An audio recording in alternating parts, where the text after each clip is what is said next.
This is WBNS 10 TV Eyewitness News. New at 5:30 tonight, the dangerous air we're breathing. Healthcare experts say your ride to and from work could make you sick. Well, good evening. I'm John Ford. That's right. We forgot to say that, didn't we? And I'm Andrea Cameron. Thanks for joining us at 5:30, everybody. Experts just finished a big study on air quality here in Columbus.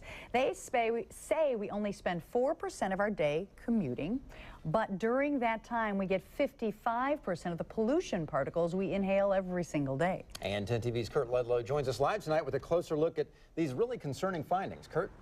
Well, Columbus is one of 3 cities that they studied across the country. They tested the air inside cars during rush hour. No matter how you get to work, car, bus, or walk, you can't escape the diesel fumes.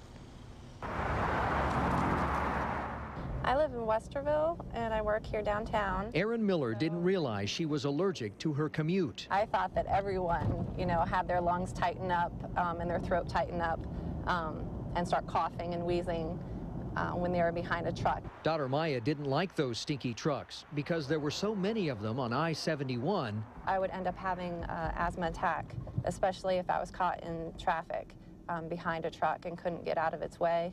And the longer you commute each day, the longer and greater your exposure to diesel pollution.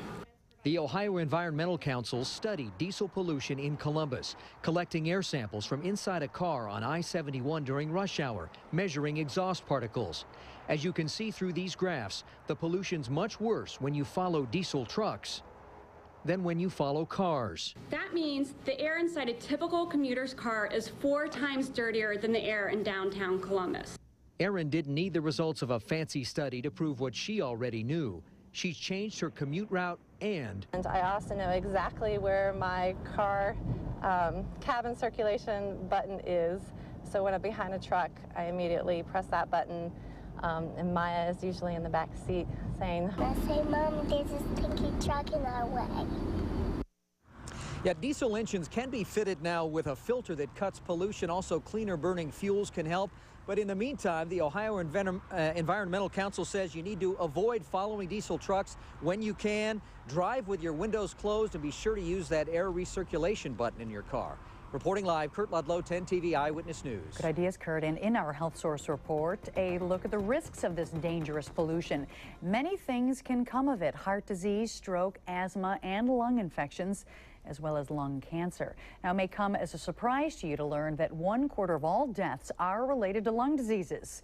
While most arise from smoking or occupations like coal mining, a Riverside lung specialist says pollution may play a role in others.